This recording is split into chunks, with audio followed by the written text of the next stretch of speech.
सत्संग में जब जीव चल के आता है, सुनता है, अमल कमाता है, तो जन्मों जन्मों के पाप कर्म, जो संचित कर्म होते हैं, वो कटने शुरू हो जाते हैं। इंसान 84 लाख जोनियां भोगने के बाद इंसान बना है। ये जीवात्मा जन्म मरण के चक्कर में चक्कर लगाती लगाती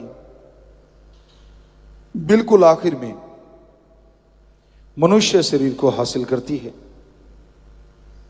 और ऐसे में सत्संग सुने, सुन के अमल करें, तो जन्मों जन्मों की जो कालिक है, पाप कर्म है, वो अमल करने से कटते चले जाते हैं। इंसान मालिक ने आवागमन से मुक्ति के लिए बनाया है, और सत्संग में यह सिखाया जाता है कैसे जन्म मरण से मोक्ष मिलेगा, कैसे जीते जी गम दुख दर्द चिंताओं से मुक्ति मिलेगी। और उसका एकमात्र उपाय सेवा और सुमरन है। परहित परमार्थ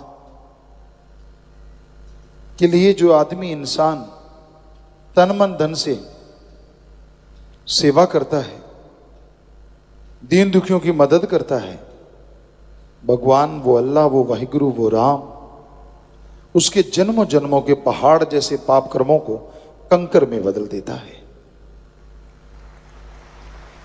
लगातार सेवा सुमरन से उस कंकर की चुभन भी महसूस नहीं होती। इसलिए सत्संग में आओ, सुनो और अमल करो। सत्संग में सिर्फ बैठने से आप भाग्यशाली नहीं बन सकते। नए भाग्य अगर बनाने हैं, अच्छे भाग्य बनाने हैं, तो सत्संग सुन के अमल करना पड़ेगा। संत पीर फकीर कहते हैं, सुमरन करो और सेवा करो, मालिक से ख्याल जोड़ के रखो। बाकी आपका मन है, मन मते क्या पता आपको कहां से कहां ले जाए, कब नरक में गिरा दे, कुछ पता नहीं। अपना अहंकार, अपनी खुदी को मिटा के रखो। जब तक अहंकार खुदी नहीं मिटेगी, मालिक की प्राप्ति संभव नहीं है, उसकी खुशियां संभव नहीं है। इसलिए आप प्रभु के नाम का सुमरन कीजिए, दीन दुखियों की मदद कीजिए, मालिक से ख्याल जोड़ के रखिए। फालतू की बहसबाजी, फालतू की लड़ाई झगड़ों में मत पड़ो, शांत चित्त रहो। शांत चित्त हर कोई रहना चाहता है, पर जब तक आत्मविश्वास जबरदस्त नहीं होगा, शांत चित्त रहा नहीं जाता। उसके लिए आप सुमरन कीजिए, सेवा कीजिए, तो आप शांत में जिंदगी गुजार सकते हैं, अपनी भावना को काबू कर सकते हैं। इसलिए मालिक का नाम जपते हुए, मालिक की भक्ति इबादत करते हुए आप सेवा में ध्यान लगा के रखिए। यकीनन आपके पाप कर्म कटेंगे, आपकी गंदी सोच बदलेगी। बुरे कर्म सबसे पहले गंदी सोच से शुरू होते हैं। जब तक आदमी अपने अंदर की गंदी सोच को काबू नहीं करता, कोई पता नहीं कब बुरे कर्म करने लग जाए। दोमट माटी, मुल्तानी माटी, चिकनी माटी जिसे बोलते हैं, उस पे पानी पड़ा हुआ है, उस पे चलना हो तो आपको पता है, जो जाल चलते हैं, अंगूठे उंगलियां उसमें दबा दबा के चलना पड़ता है। जरा सा ध्यान इधर हुआ नहीं कि पांव क्या पता कब फिसल जाए। वैसे ही इस संसार में मन इंद्रियां हैं। सुमरन से अपने आप को जोड़े रखो, सेवा से अपने आप को जोड़े रखो, तो आप उंगलियां दबा के इस संसार में बड़ा हिम्मत से, बड़ा गर्व से चलते जाओगे, और जरा सा ध्यान इधर उधर हुआ नहीं, क्या पता कब पांव फिसल जाए और आप चारों खाने चित्त हो जाए, बुराइयां करने लग जाएं, बुरे कर्म करने लग जाएं। तो सबसे जरूरी अपने विचारों को काबू करना है, अपने विचारों को कंट्रोल करना है। और उसके लिए जैसा आपको बोला, सत्संग सुनो और अमल करो। सत्संग में कहा जाता है आप ईश्वर के नाम का जाप करो, प्रभु के नाम का जाप करो, चलते बैठ के लेट के काम धंधा करते।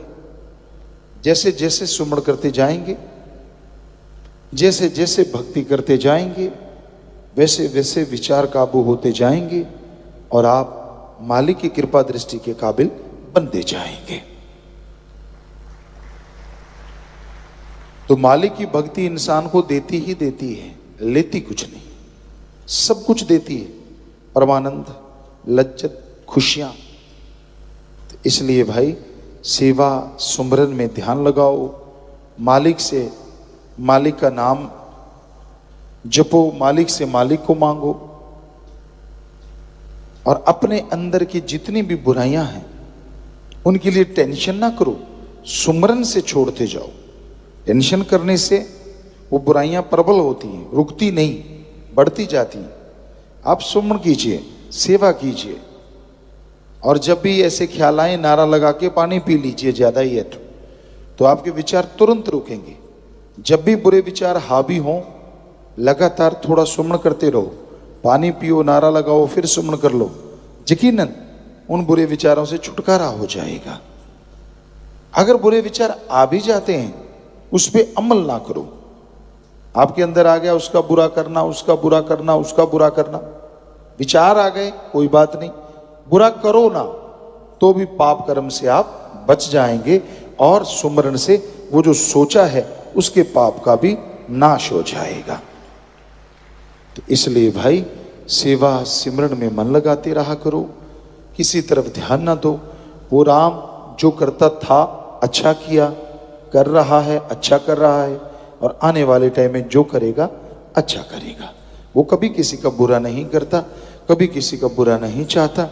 इसलिए आप सुमरन कीजिए, सत्संग सुना करो और सुन के अमल किया करो, खुद ही को मिटा के रखो, मालिक से ध्यान जोड़ के रखो, तो यकीन आपको बढ़ता जाएगा और ईश्वर की खुशियां अंदर बाहर से आपके ऊपर इतनी बरसेंगी कि आप कल्पना भी नहीं कर सकते। जो भी संत पीर पैगंबर उस परम पिता परमात्मा के प्यार से जोड़ते हैं, उसकी मोहब्बत से जोड़ते हैं, तो उसका प्यार, उसकी मोहब्बत आम इंसान को नसीब नहीं होती। जिसके अच्छे संस्कार हैं, बहुत ऊंचे भाग्य हैं, या जो जीव सत्संग में आके अपने भाग्य ऊंचे बना लेते हैं, उसी को परम पिता परमात्मा का प्यार मोहब्बत मिला करता है। उससे प्यार लगाना आसान है, पर ओढ़ निभाना बड़ा मुश्किल है। यह कलयुग का दौर है। यहां मन और मन इंद्रियां इतने जोरों पे हैं कि आदमी बिन पेंदे के लोटे की तरह बना हुआ है। यकीन इसे रहता ही नहीं, और यकीन के बिना रूहानियत में कोई मालिक के प्यार को, अल्लाह के प्यार को हासिल कर सकता ही नहीं। पहले दृढ़ यकीन होगा तो मालिक के प्यार मोहब्बत के काबिल बनेगा, तो मालिक के नज़ारे मिलने शुरू होंगे। तो अगर आप उस मालिक के प्यार मोहब्बत को पाना चाहते हैं, बेपरवाह जी के भजनों में आप सुनते रहते हैं, तो ये जरूरी है कि अपने यकीन को दृढ़ बनाओ, आत्मविश्वास जगाओ।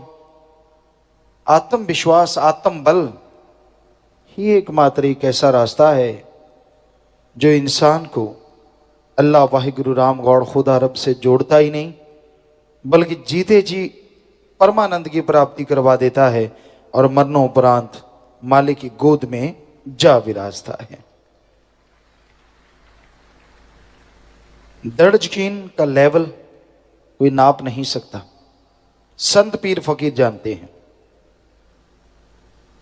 आज के युग में इंसान की मनमती बात हर कोई स्वीकार करते जाओ तो यकीन बुलंदियों पे है। ऐसा लगता है ऐसा यकीन वाला कोई इंसान दूसरा पैदा ही नहीं हुआ। यानी वो मनमता कुछ करता फिर भी रोको ना, टोको ना, बोलो ना, कुछ कहो ना, तो जी क्या कहना, और जरा कह के देख लो, फिर तमाशा। मन तिगड़ी नाच नचा देता है, जीव को यकीन नहीं आने देता। पर जो पीर फकीर के कहे से बुराई से रुक जाते हैं और मन के हाथ नहीं चढ़ा करते, वो भी बहुत भाग्यशाली होते हैं। मन का कोई भरोसा नहीं। कहते हैं चलता पैसा कब खोटा हो जाए, उसी तरह चलता चलता कोई मालिक का आशिक कहलवाने वाला, क्या मालूम कब औंधे मुंह गिर जाए।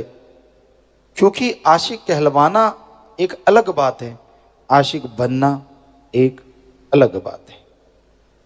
आशिक कहलवाने के लिए लोगों को कुछ बातें सुना दो, कोई आपको झूठा साबित नहीं कर सकता। आप मालिक के बारे में चमत्कार सुनाओगे, मालिक की बात सुनाओगे, मालिक की चर्चा सुनाओगे, आगे से ये थोड़े कोई कहेगा कि आप झूठ बोल रहे हो। ये तो सदगुरु मौला जानता है, अल्लाह वाहिगुरु राम जानता है कि आप शरेआम झूठ बोल रहे हैं, लेकिन वो भी पर्दा रखता है। तो बेचारा आम आदमी तो फिर क्या करेगा, वो कहेगा अच्छा यार, इतना यार, वो यार, ये नहीं पता कि थोथा चना बाजे घना। जो ज्यादा अंदर से खोखले होते हैं, अपने आप को आशिक साबित करने के लिए वो ज्यादा गीत गाया करते हैं। और जो आशिक होते हैं उन्हें गीत गाने की जरूरत नहीं पड़ती, वो लाखों में से पहचाने पल में जाया करते हैं। उनको ज्यादा बोलना नहीं पड़ता, क्योंकि चेहरे पे एक अलग आभा होती है, एक अलग नूर होता है। आप खूबसूरत हैं, वो कोई नूर नहीं है। रंग सफेद काला या कैसा भी है, वो कोई नूर नहीं है। नूर तो जिसे सदगुरु पीर फकीर नवाज दे और अल्लाह वाहिगुरु की जो भक्ति करे, वो एक अलग तरह का नूर पैदा हो जाया करता है। वो काले रंग में भी, सांवले रंग में भी एक ऐसी अट्रैक्शन पैदा कर लेता है कि आदमी एक बार देखता है तो फिर देखता ही चला जाता है। तो वो नूर सतगुरु मौला के प्यार से ही मिलता है, उसकी मोहब्बत से मिलता है। बेपरवाह जी ने भजनों में लिखा है, ए सौदा तेरी बख्शिश दा ले सकदा जोर तिंगाने नहीं। कि ये तो तेरी बख्शिश होती है मौला, और आदमी उस बख्शिश को संभाल ले तो हे राम, हे अल्लाह, हे वाहिगुरु, हे गॉड, वो तेरी रहमत को पाके दोनों जहां की खुशियां मृत्यु लोक में हासिल कर सकता है। जोर जबरदस्ती कोई तेरे प्यार मोहब्बत को हासिल नहीं कर सकता। कोई दीनता रखे, कोई नम्रता रखे, मालिक से मालिक को मांगता रहे, यकीनन उसे मालिक के नजारे मिला करते हैं। वो मालिक की दया दृष्टि के काबिल बन जाया करता है। इसलिए अपने मन के लगाम कस के रखो। वो सब जानता है पर बोलता नहीं। आप क्या क्या गुल खिलाते रहते हैं, इसका मतलब ये नहीं है कि वो आपको एहसास नहीं करवाता तो आप जो मर्जी करते फिरो। फिर भरना पड़ेगा आपको, परिवार को, कुलों को, फिर पछताओगे ये कैसे हो गया। मन कहता जरा सी तो बात थी, जरा सा तो आप ऐसे किया था, जरा सी तो ये चीज थी। वो जरा सी ही बात रूहानियत से सैकड़ों किलोमीटर दूर ले जाती है, और जरा सी भी मान लो तो लाखों किलोमीटर नजदीक भी ले आती है। कख ओले लख है पिया, बंदे तेरे नजर ना आया। बेपरवाह जी फरमाते हैं कि एक तिनके के पीछे, एक तिनके जितनी जगह में पता नहीं रूहानियत में लाखों अरबों मिल जाए, और उस तिनके जितनी जगह अगर ना मानो तो हो सकता है बर्बाद हो जाओ। ये है रूहानियत। इसकी गहराई को कोई आज तक ना नाप तोल सका है और ना कोई नाप तोल सकेगा। जैसे आपने सुनते रहते हैं संत पीर फकीरों की बात। रूहानियत का दौर, रूहानियत का समुंदर तो ऐसा है जो इसमें मान बड़ाई में तैरने लग जाए कि मैं ये हूं, मैं वो हूं, मैं फला हूं, वो जल्दी डूबा करता है, और जो डूब जाए वो किनारे पहुंच जाता है। यानी हम आपको एक शेर कहा करते हैं, जो तन गया सो गवा गया, और जो झुक गया सो आ गया। सीधा सादे अल्फाज हर किसी के समझ में आता है कि जो अहंकार करता है, जो खुदी के चक्कर में मैं कुछ हूं, मैं ये हूं, मैं वो हूं, मैं फला हूं, इस चक्कर में पड़ गया, सारी जिंदगी गंदगी का कीड़ा बन के जीवन भोगता रहेगा, मालिक की खुशियों से महरूम हो जाएगा। और जो पीर फकीर की बात सुन के अल्लाह वाहिगुरु राम के रास्ते पे नम्रता दीनता से चलेगा, वो दुनिया की निगाह में बेचारा या गरीब होगा, लेकिन मालिक की निगाह में वो सबसे ज्यादा अमीर हो जाता है और खुशियों से माला माल हो जाता है। तो इसलिए भाई दीनता नम्रता का पल्ला पकड़े रखो, गलत काम ना करो।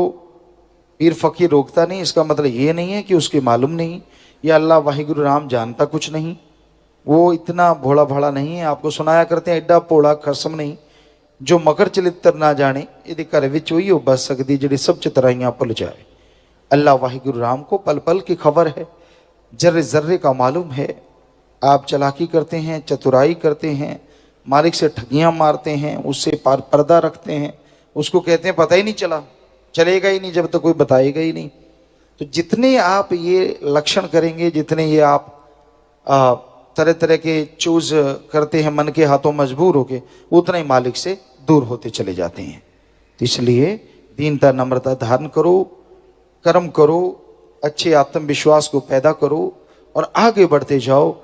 दृढ़ यकीन रखो, जो भी जरा सी डगमगाए यकीन की बात करता है उसकी सोहबत ना करो, जितना दूर रहोगे फायदा रहेगा। और जो डगमगाए हुओं का चमचा बनता है वो गिरा ही, आज गिरा नहीं कल, कल गिरा नहीं परसों। तो इसलिए रूहानियत में संग सोहबत उनकी करनी चाहिए जो मालिक की चर्चा करते हैं, जो मालिक से बेइंतहा प्यार करते हैं। मालिक की चर्चा, परमपिता परमात्मा की चर्चा, जितना इंसान यहां पे करता है उतनी ही बरकतें, खुशियां उसके यहां डेरा लगा लेती हैं। और जितनी निंदा, जितनी चुगली, जितनी बुराइयां इंसान दुनिया की, माँ बाप की, परिवार की, भगवान की अगर करता है तो सब बरकतें, सब खुशियां पंख लगा के उड़ जाया करती हैं। इसलिए किसी भी कीमत पे कभी भी किसी की भी निंदा, चुगली या बुराई ना करो। किसी की बुराई करना अपने पांव पे कुल्हाड़ा मारना है। हमने पवित्र रामायण पढ़ी, उसमें भी यही लिखा मिला। हमने पवित्र गुरबाणी पढ़ी, उसमें तो बहुत ज़्यादा लिखा मिला। हमने पवित्र कुरान शरीफ, कुरान मजीद पढ़ी, उसमें लिखा हुआ मिला। और पवित्र बाइबल में भी यही सब में लिखा है कि क्यों बेवजह अपनी जुबान को, अपने दिमाग को खपाते हो। दूसरों की निंदा मैल धोने के समान है। अगर पर निंदा करोगे तो आपके अंदर पाप कर्मों की मैल चढ़ती जाएगी और आप दुखी परेशान जिंदगी में हमेशा रहोगे।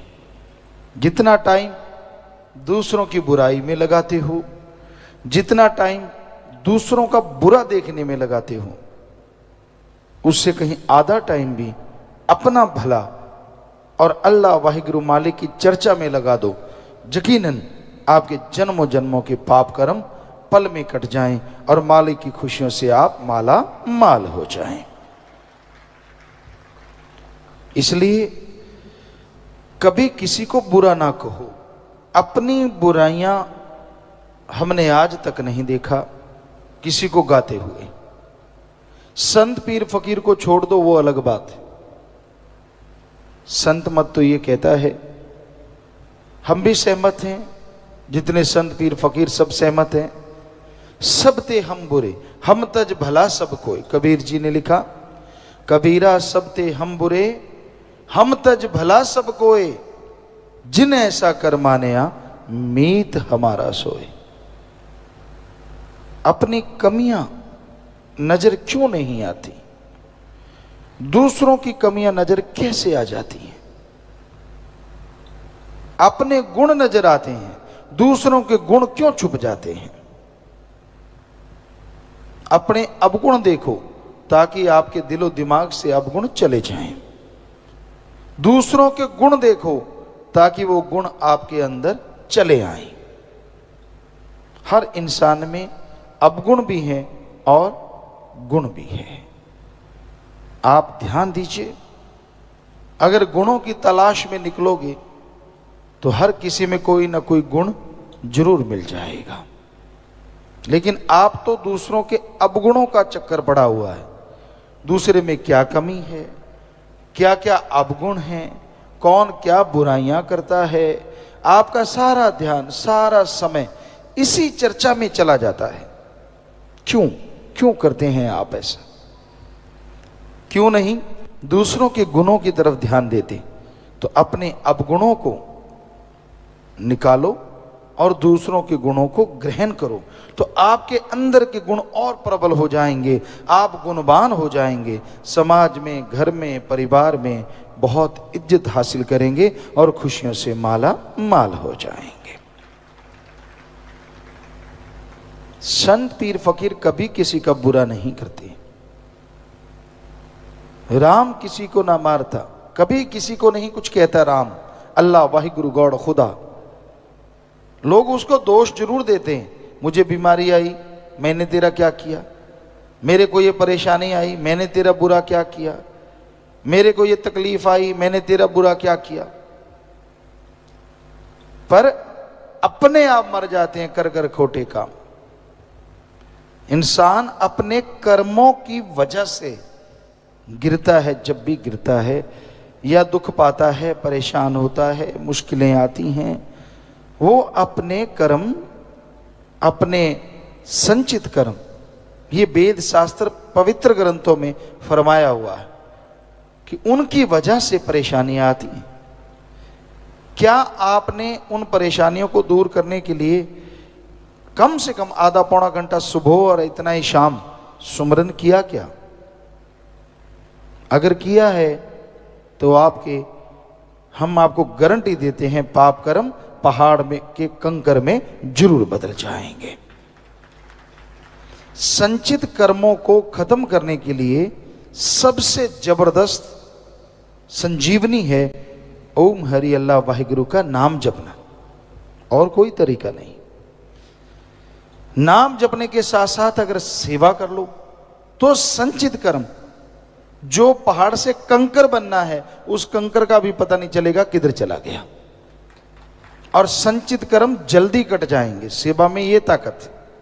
दूसरा, सेवा में ये ताकत है कि लगातार सेवा करे और सुमरण पे बैठे ही बैठे, तो सुमरण में मन भी एक दिन जरूर रुक जाएगा और मालिक के नूरी स्वरूप के दर्शन जरूर हो जाएंगे। सो तन मन धन से सेवा करो, और सुमरन तो जरूरी है। अगर आप सुमरन नहीं करते, आपका कोई भी भयानक संचित कर्म कभी भी आपको गुमराह कर सकता है। इसलिए सेवा के साथ हर्ज क्या है, हमें बताइए, आपको क्या तकलीफ है? अगर आधा घंटा सुबह और आधा घंटा शाम सुमरन पे बैठ जाएंगे, चलो लेटे लेटे जैसे मर्जी, अगर जाप कर लेंगे तो बताओ क्या हो जाएगा? और बड़े काम है जी, अरे आधे घंटे में तो काम कहीं नीचे ना हो जाए, ये सब बहानेबाजी है। मुझे बड़ा काम है जी, मेरे पास टाइम नहीं जी, सब बकवास। आज वर्ल्ड का, इस संसार का नहीं, सारी त्रिलोकियों का एक भी आदमी ऐसा नहीं, एक भी जीव ऐसा नहीं जिसके लिए घंटा सुबह शाम निकालना मुश्किल हो। ये हम आपको लिखित में गारंटी दे सकते हैं। इससे बड़ी बात और क्या कहें? कोई इंसान ऐसा नहीं है। फिर ये फजूल की बातें हैं। क्यों नहीं टाइम आपके पास? गप मारने के लिए टाइम, खाने के लिए टाइम, सोने के लिए टाइम, रफा हस्त जाने के लिए टाइम, बिजनेस के लिए टाइम, व्यापार के लिए टाइम, दुकानदारी के लिए टाइम। बातें करने के लिए टाइम, झगड़ा करने के लिए टाइम, काम वासना के लिए टाइम, क्रोध लोभ मोह अहंकार के लिए टाइम नहीं, टाइम तो अल्लाह वाहिगुरु राम के लिए टाइम। क्यों? अगर उसके लिए आप टाइम नहीं देते, कोई पता नहीं मन कब बहक जाए। ये दुनिया दोमट माटी, चिकनी माटी की तरह है, और मन पावर है जो आपको दौड़ाता है। चिकनी मिट्टी पे पानी गिर जाए, जो मन माया डाल देते हैं। आप जानते हैं, जिम्मेदार तो खास करके जानते हैं, दोमट माटी, चिकनी माटी, उस पे अगर पानी गिर जाए और आदमी स्पीड से चले, हो ही नहीं सकता कि वो फिसले ना। बहुत ज़्यादा फिट हो तो बात अलग है, वरना चारों खाने चित्त होगा ही होगा, क्योंकि जब भी ब्रेक लगाने पड़ेंगे बैलेंस बिगड़ेगा, और चिकनी माटी ने ग्रिप नहीं होने देना, आप फिसल जाएंगे। तो उस तरह मन रफ्तार बढ़ा रहा है, और ये संसार दोमट माटी, चिकनी माटी की तरह है। पता नहीं कब आपको चलते चलते औंधे मुंह गिरा दे चारों खाने चित्त। इसमें ब्रेक हो सकते हैं। स्टड फुटबॉल में जो बच्चे खेलते हैं या क्रिकेट में खेलते हैं, उनके नीचे सुइयां सी लगी होती, चाहे दोमट माटी आ जाए, जो सी मर्जी माटी आ जाए, वो भागेंगे और उसमें अगर ब्रेक लगाएंगे तो लग जाएंगे, वो नाम मात्र फिसलते हैं। तो आप राम नाम के स्टड लगा लो। कैसे भी मन की दोमट माटी है, चिकनी माटी है, हम आपको गारंटी देते हैं आप नहीं फिसलेंगे और मालिक की खुशियों से माला माल हो जाएंगे। हमने तो बताना है, मर्जी आपकी है, क्योंकि आप मर्जी के मालिक हैं, किसी का कोई गुलाम नहीं है। उस राम का कोई गुलाम बन जाए, वो दोनों जहान के शायद हर देवता भगवान से भी खुशी ज्यादा हासिल कर ले, पर उसका गुलाम होना बड़ा मुश्किल है। इंसान अपने विचारों का धनी है, अपने विचारों का गुलाम है, अपने एक तंग दायरा, एक सीमित दायरा बनाया हुआ है, उसका गुलाम है। भगवान का बनना बड़ा मुश्किल है, और जो बन जाते हैं, जो बने, उनके नाम अमर हो गए और हमेशा होते रहेंगे। अमर तब को पाने के लिए नहीं, जीते जी तमाम खुशियां मिले और मरणोपरांत मोक्ष मिले। जीते जी गम दुख दर्द चिंता परेशानियों से मुक्ति मोक्ष, और मरणोपरांत आवागमन से मुक्ति मोक्ष। ये मोक्ष मिल जाए, इसलिए भगवान का नाम जपो। अमर तब तो अपने आप ही मिल जाएगा। तो भाई मर्जी आपकी, बताना हमारा फर्ज, हमारी ड्यूटी है। टीचर मास्टर लेक्चरर के आप यहाँ स्कूल में जाएंगे, उसकी ड्यूटी है पढ़ाना ही पढ़ाना है। रात को एक चौकीदार डंडा देके उसको आप घुमाते रहते हैं, तो उसको पैसा देते हैं, उसकी ड्यूटी है रात को अपनी ड्यूटी बजाना। कहीं कोई गलत आदमी देखा, कोई वहाँ कॉलोनी से बाहर का आदमी देखा, तो वो डंडा ज़्यादा बजाएगा, होशियार होशियार सावधान। तो समझने वाला समझ जाए तो आदमी अपनी चोरी से बच जाए। तो संत पीर फकीर एक फकीर की तरह, हम तो आपको उस चौकीदार की तरह समझाते हैं। वो रात को ही समझाता, हम तो दिन रात लगे रहते हैं। जब भी कोई हमसे बात करे, जब भी कोई हमसे पूछे, हमारा तो एम, हमारा तो बिजनेस ही ये है कि आपको समझाएं। आगे आपकी मर्जी। हमने बता दिया कि आपके लिए खड्डे हैं, मखमल भी बिछा हुआ है, मर्जी आपकी। आप गड्ढों वाले रास्ते पे चलो, चाहे मखमल वाले रास्ते पे। मखमल पे फिसलोगे नहीं, बल्कि अगर फिसलोगे तो मालिक की गोद में जा विराजोगे, और गड्ढों वाले पे गिरोगे तो कांटों से लहूलुहान होगे, जिंदगी भर सारी उम्र तड़फते रहोगे। अब आपकी मर्जी, जो मर्जी रास्ते पे चलो। राम नाम का रास्ता मखमल का है और मन माया का रास्ता गड्ढों का रास्ता है।